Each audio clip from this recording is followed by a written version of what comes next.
मग उचित योग्य अशा व्यक्तीच्या हातात जर सत्ता असेल तर त्या सत्तेचा सदुपयोग होतो आणि समाज कार्य घडतं. आणि म्हणून या ठिकाणी अविनाश पाटील गलांडे हे जिल्हाध्यक्ष व्हावे म्हणून माननीय मंत्री महोदयांना आम्ही त्यावेळेला फोन केला होता आणि त्यांनी सांगितलं की महाराज तुम्ही स्वतः या ठिकाणी शिफारस केली, निश्चित आम्हाला बाकीचं पुढे काही सांगायची आवश्यकता नाहीये. हा योग्य दिवस आपल्याला पाहायला मिळालेला आहे. साधू संतांचं कार्य हे समाजाला प्रबोधन करण्याचं असतं. आम्ही कुठल्याही पक्षाचे समर्थक नसतो आणि कुठल्याही पक्षाचे विरोधकही नाही, परंतु जे कार्य आम्ही करीत आहोत ते कार्य जर एखादा पक्ष करीत असेल तर त्याच्याबरोबर राहणं आमचं कर्तव्य आहे. तो पक्ष कुठलाही असो. आणि म्हणून साधू संत राजकारणापासून अलिप्त असतात. राजकारण आमचा विषय नाही आहे, पण जरी राजकारण विषय नसेल तरी राजसत्ता आणि धर्मसत्ता एकत्रित येऊनच समाजामध्ये परिवर्तन करत असत. आता या ठिकाणी आणखी एक प्रश्न जो उपस्थित झाला की काही जे साधू संत आहेत तर त्यांना त्यांनी घुसखोर हा शब्द ज्यांनी वापरला त्यांना यातलं काही ज्ञानही नाहीये. वास्तविक ज्याला त्यातलं ज्ञान नाही त्याने त्यात बोलण्याचा प्रयत्न करू नये. कारण साधू संतांचं कार्य आणि वारकरी संप्रदायाचं जे कार्य आहे हे सर्वांना माहित आहे. वारकरी संप्रदायाचं कार्य काय? धर्माचे पालन करणे, पाखंड खंडन हेची आंबा करणे काम, प्रीत वाढवावे नाम. धर्माचं पालन करणे आणि पाखंडाचं खंडन करणं हे साधू संतांचं कार्य आहे. आता पाखंडाचं खंडन जर साधू संत करीत असतील तर आता काही पाखंड्यांचं त्यात खंडन होत असेल तर मग ते तर गडबड करणारच आहे. अविनाश गलांडे हे जिल्हा परिषद अध्यक्ष व्हावे म्हणून यासाठी रामगिरी महाराज यांनी मंत्री अतुल सावे यांना फोन करून शिफारस केली होती. याची खुद रामगिरी महाराज यांनी कबुली दिली. चुकीच्या माणसाच्या हातात सत्ता गेली तर त्याचा दुरुपयोग होतो, चांगल्या माणसाच्या हातात सत्ता गेली तर त्या सत्तेचा सदुपयोग होतो. अविनाश गलांडे हे बेटाशी जोडले गेलेले चांगले व्यक्तिमत्व आहे. ते अध्यक्ष व्हावे म्हणून आम्ही मंत्री सावे यांना फोन केला होता. यावर मंत्री सावे यांनी तुम्ही शिफारस केल्यानंतर करावेच लागणार असे उत्तर दिल्याचे विधान महंत रामगिरी महाराज यांनी महालगाव येथे अविनाश गलांडे मित्रमंडळाद्वारे आयोजित सत्कार समारंभ कार्यक्रमादरम्यान केले. विशेष बाब म्हणजे या कार्यक्रमाला मंत्री अतुल सावे हे देखील उपस्थित होते. पुढे बोलताना महाराज म्हणाले की साधू संतांचे काम हे समाजाचे प्रबोधन करायचे असते. आम्ही कुठल्या पक्षाचे समर्थन करत नाही आणि विरोधही करत नाही, मात्र जे काम आम्ही करतोय ते काम एखादा पक्ष करत असेल तर त्याच्यासोबत उभे राहणे हे आमचे कर्तव्य आहे. दरम्यान रामगिरी महाराज यांनी केलेल्या विधानानंतर अविनाश गलांडे जिल्हा परिषदेचे अध्यक्ष होण्यामागे रामगिरी महाराज यांचा मोलाचा वाटा आहे ही बाब समोर आली आहे. तर राष्ट्रवादी काँग्रेसच्या पदाधिकाऱ्यांकडून साधू संतांवर होणाऱ्या टीकेलाही रामगिरी महाराज हे उत्तर देताना म्हणाले की काहींनी साधू संतांना घुसखोर म्हणून उल्लेख केला. त्यांना यातील काही ज्ञानही नाहीये. ज्याला ज्ञान नाहीये त्याने त्यात बोलण्याचा प्रयत्नही करू नये. साधू संतांचे काम धर्माचे पालन करणे आणि पाखंडाचे खंडन करणे आहे. साधू हे पाखंडाचा खंड करत असतात, मात्र यामुळे पाखंडाचे पोट दुखणारच ना असे म्हणत टीका करणाऱ्या राष्ट्रवादी काँग्रेस शरद पवार गटाच्या त्या व्यक्तीला रामगिरी महाराज यांनी टोला लगावला आहे. अज्ञानतिमिरान्धस्य ज्ञानाञ्जनशलाकया चक्षुरुन्मिलितमेन तस्मै श्रीगुरुवे नमः. गंगा विशुद्धं नितपादस्पर्शं सरोवेष्टितं चुम्बितं पुण्यस्थानं शरालिसिदन्तं समाधिस्थमूर्तिं नमामि गंगागिरियोगिराजं. शुचिः शीलः समदक्षः सप्रतापि जितेन्द्रियं तं नारायणगिरिं वंदे सच्चिदानंद विग्रहं. या ठिकाणी हा कृतज्ञता सोहळा भव्य असणारा नागरी सत्कार सोहळा माननीय अविनाश पाटील गलांडे मित्रमंडळ यांच्या वतीनं हा सोहळा संपन्न होत आहे। याकरता उपस्थित माननीय नामदार श्री अतुलजी सावे साहेब, माननीय आमदार गोपीचंद पडळकर साहेब, भारतीय जनता पक्षाचे जिल्हाध्यक्ष संजयजी कंबायते, आमचे रामूकाका शेळके, वैजापूर शहराचे नगराध्यक्ष दिनेश भाऊ परदेशी, सर्व नगरसेवक, सर्वच जिल्हा परिषद पंचायत समिती सदस्य, आता वेळ फार झालेला आहे, प्रत्येकाचा नामनिर्देश करणं शक्य नाही। उपस्थित सर्व मान्यवर, उपाध्यक्ष, सभापती, जिल्हा परिषद सदस्य, पंचायत समिती सदस्य, सर्व पदाधिकारी, सर्वांना या ठिकाणी धन्यवाद। अविनाश पाटील गलांडे त्यांचं मित्रमंडळ, त्यांनी हा योग या ठिकाणी घडवून आणलेला आहे। 5-6 दिवसापूर्वी आमच्याकडे काही मंडळी येऊन गेले अशा प्रकारे, आणि अविनाश पाटील गलांडे हे जिल्हा परिषद जिल्हाध्यक्ष झाले, त्यानंतर त्यांचा मोठा भव्य सत्कार समारंभ सोहळा पार पडत आहे। त्याकरता आपण यावं अशा प्रकारचं निमंत्रण देण्याकरता काही मंडळी आमच्याकडे आली होती। या ठिकाणी माननीय सावे साहेब आहेत, त्यांचं आमचं फोनवर याविषयी बोलणं झालं होतं। कारण अविनाश पाटलाचे आमचे संबंध तसे बेटावर आल्यापासून आहे असं नाही। आम्ही बेटाच्या गादीवर नव्हतो, त्याही आधी बाजाठाणला आम्ही होतो, बाजाठाणला त्यांचं नेहमी येणं जाणं होतं। मग फार वर्षापासून त्यांना मी ओळखतो,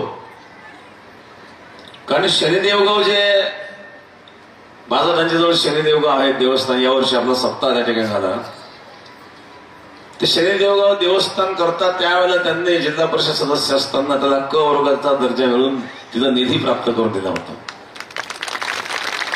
त्यावेळेला आम्ही बाजाठाणला होतो, आणि गुरुवारी नारायणगिरी महाराजांचा जो समाधी सोहळा होता, महाराजांना संभाजीनगर मधून जेव्हा हॉस्पिटलमधून आणलं, रात्री बेटामध्ये आल्याच्या नंतर जेव्हा महाराजांना त्या ठिकाणी ठेवलं, बाहेर हवेमध्ये ठेवलेलं होतं, ते चेहऱ्याला थोडी सूज यायला मला दिसली, त्यावेळेला आमच्या सोबत त्या ठिकाणी अविनाश पाटील होते। मी पाटलांना म्हणलो, आपल्याला महाराजांना आत न्यावं लागलं, म्हणजे हवेमुळे थोडं चेहऱ्याला सूज येताना दिसत आहे।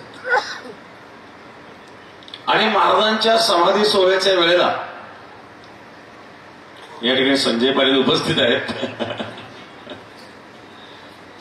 त्यांनी सुरुवात करून दिली महाराजांच्या समाधी सोहळ्याच्या वेळेला, आणि त्या ठिकाणी अनेक राजकीय नेते मंडळी होती, संत महंत होते।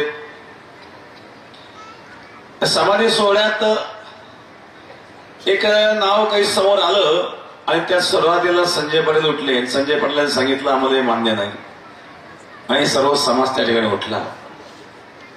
आम्ही बसलेलो होतो, बरेच लोक, काही लोकांनी आम्हाला तिथे उचलून घेतलं, आम्हाला हेच महाराज पाहिजे।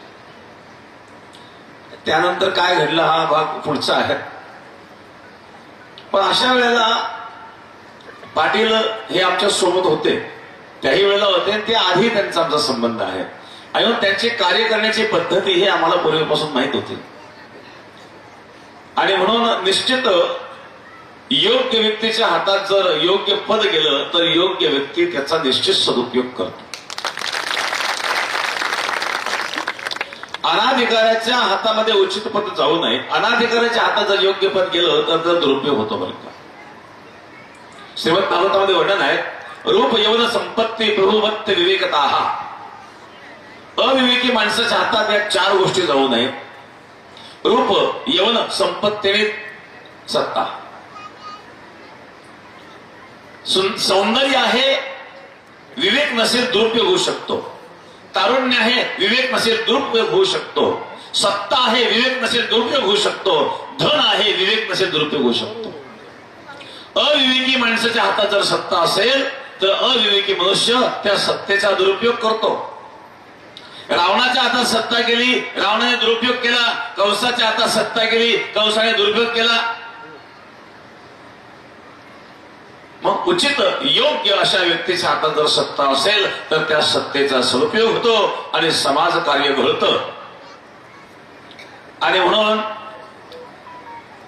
या ठिकाणी अविनाश पाटील गलांडे हे जिल्हाध्यक्ष व्हावे म्हणून माननीय मंत्री महोदयांना आम्ही त्यावेळेला फोन केला होता आणि त्यांनी सांगितलं की महाराज तुम्ही स्वतः या ठिकाणी शिफारस केली, निश्चित आम्हाला बाकीचं पुढे काही सांगायची आवश्यकता नाहीये. त्यानंतर मग त्याकरता अनेकांनी जे प्रयत्न केले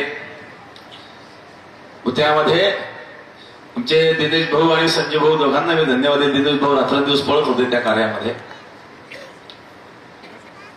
तर आज या ठिकाणी हा योग्य दिवस आपल्याला पाहायला मिळालेला आहे. साधू संतांचं कार्य हे समाजाला प्रबोधन करण्याचं असतं.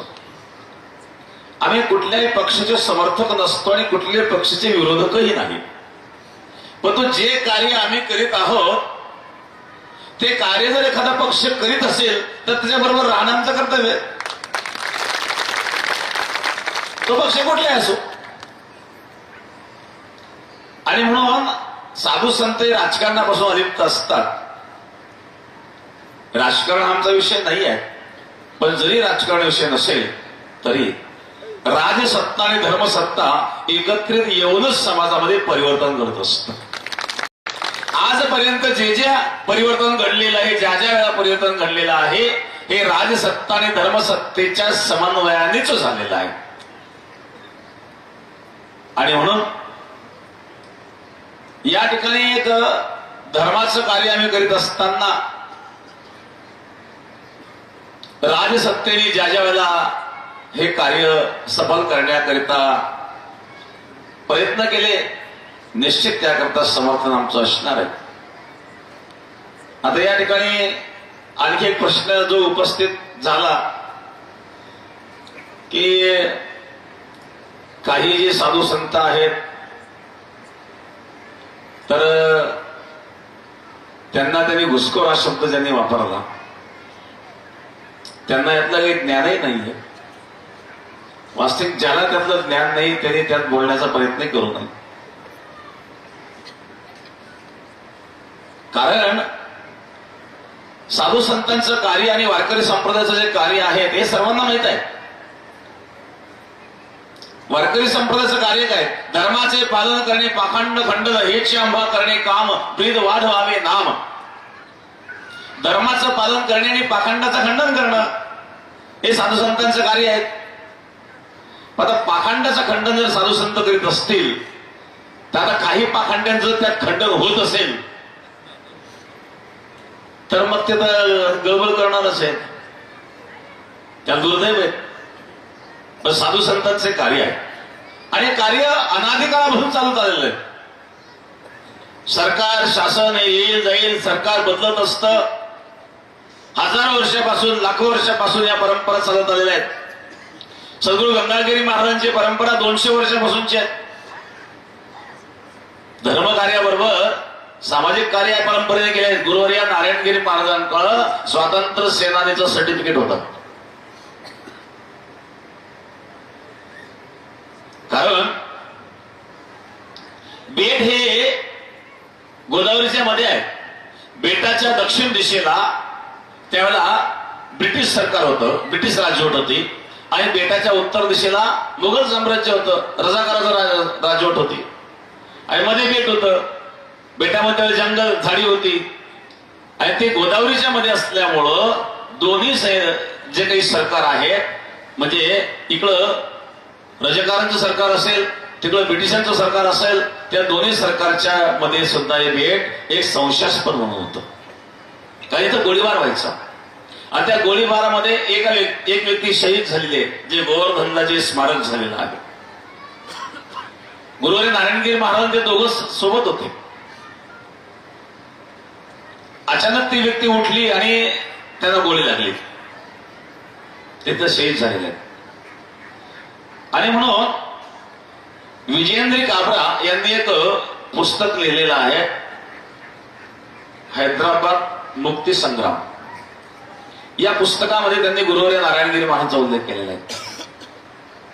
कारण हा जो मराठवाडा आहे हा हैदराबाद स्टेटच्या अंतर्गत होता. याच्या मुक्तीकरिता प्रयत्न करणाऱ्यांमध्ये गुरुवर्य नारायणगिरी महाराज होते.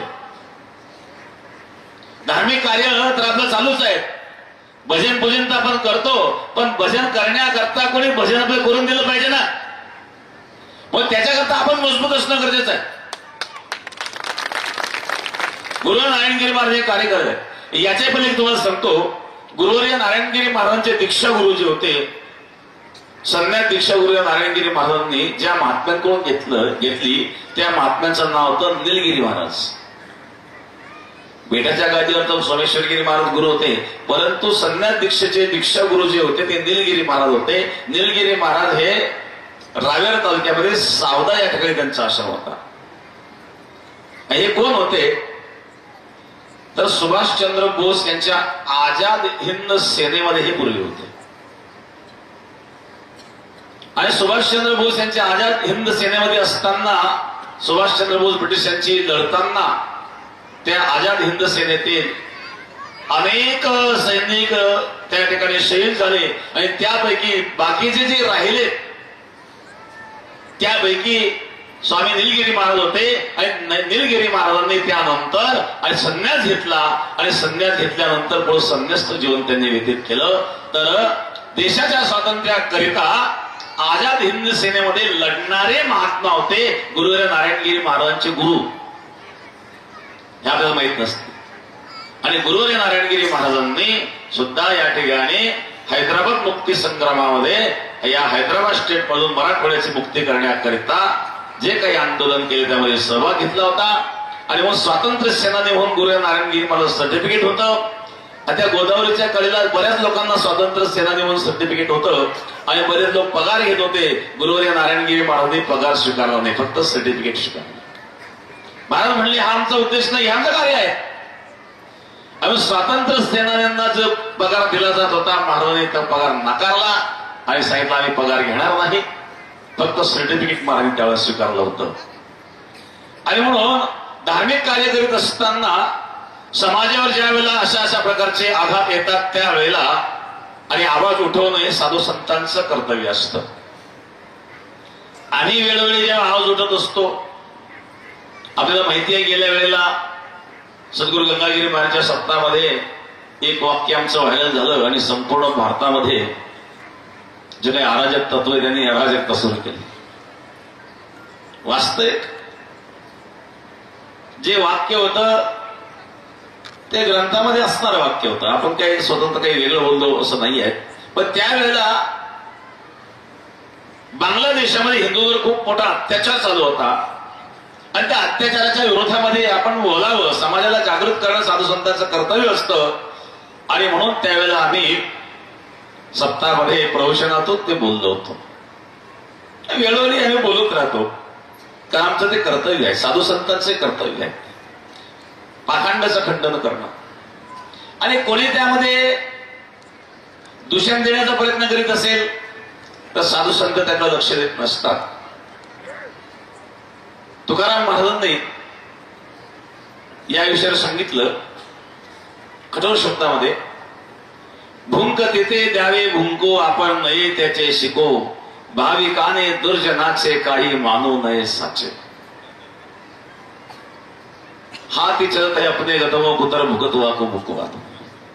हाती आपल्या बसतेच चालतात, कुत्रे लांबून भुकतात, जवळ येण्याची हिंमत नसते, मग ते एक लाद बसल्यावर काय होईल. आणि त्याच्या पुढचं वाक्य तुकाराम महाराज तुम्हाला सांगतो, होईल तैसे बळ भजित करावे ते खळ. तुकाराम महाराज सांगतात जे दृष्ट असतात त्यांची फजिती करण्याकरता तुमच्यामध्ये जेवढं बळ असेल तेवढं वापरा, होईल तैसे बळ फजित करावे ते खळ.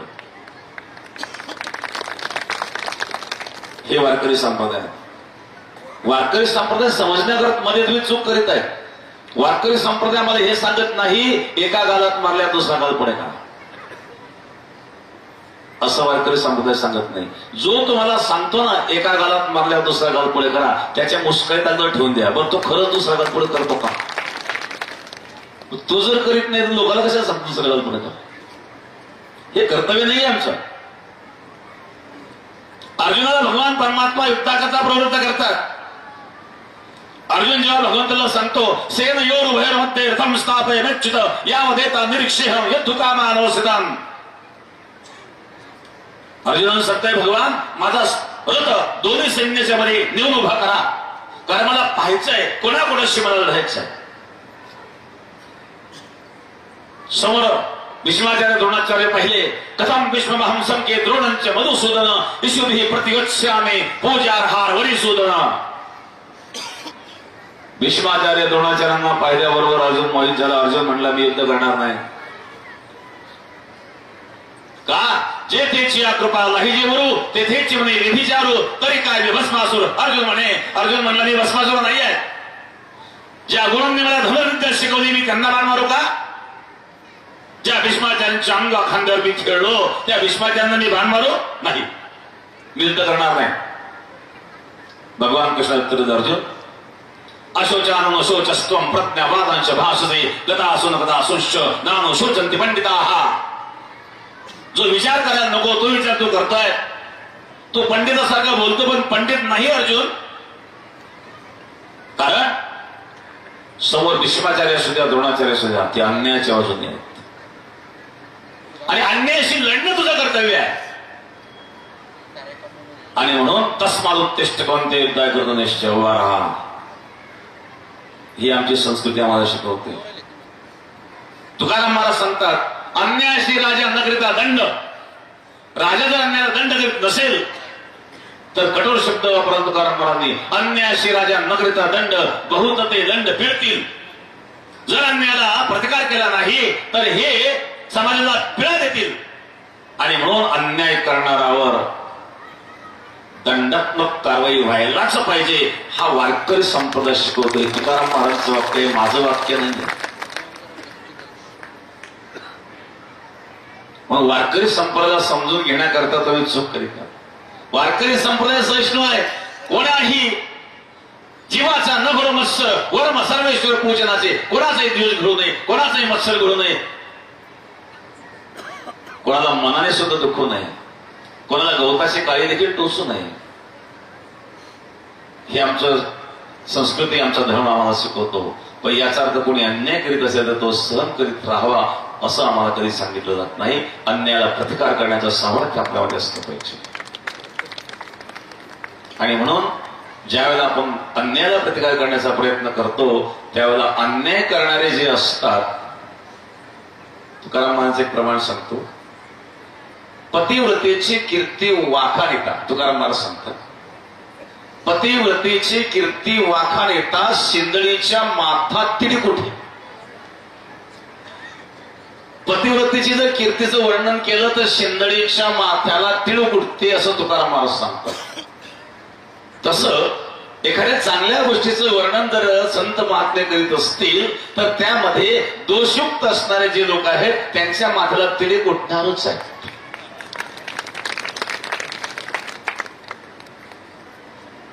आणि म्हणून याकडे दुर्लक्ष करावं, आपलं कार्य करावं.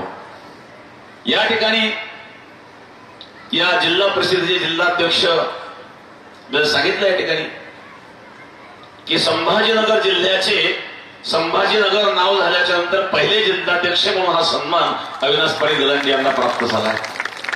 कारण याच्यापूर्वीचे जे अध्यक्ष होते ते औरंगाबाद शहराचे अध्यक्ष म्हणून त्यांचं नाव होतं. आता संभाजीनगर छत्रपती संभाजीनगर जिल्ह्याचे आणि पहिले जिल्हाध्यक्ष असं आपला म्हणायला काही हरकत नाही. आणि आपला अनुभव आहे, जिल्हा परिषद सदस्य म्हणून अनुभव आहे, 2 वेळा सभापतीचा पदाचा अनुभव आहे. निश्चित आपल्या अनुभवाचा फायदा जनतेला समाजाला होईल आणि जी आपली कार्य करण्याची शैली आहे त्यातून समाजाला संतुष्टच असेल अशी अपेक्षा या समाजालाही आहेत.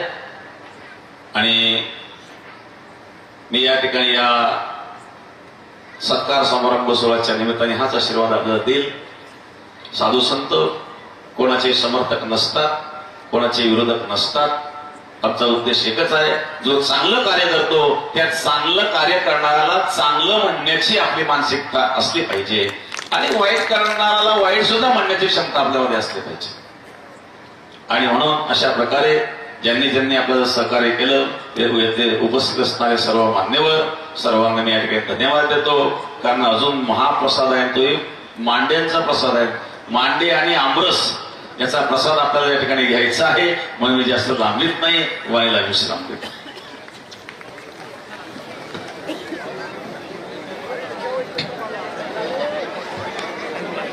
हॅलो, धन्यवाद पूज्यश्री महाराजजी. मऊ मेनावडी आम्ही विष्णुदास कठीण वज्र असं भेदो अशी ही वारकरी संप्रदायाची समृद्ध परंपरा आणि बेटाच्या गादीला स्वातंत्र्य संग्रामाचा इतिहास हा संदेश आपल्या भाषणातून गेला. सर्व सन्माननीय अतिथीगण, या सर्वांचंच माननीय अविनाश पाटील गलांडे मित्रमंडळ यांच्या वतीने मनपूर्वक हार्दिक स्वागत.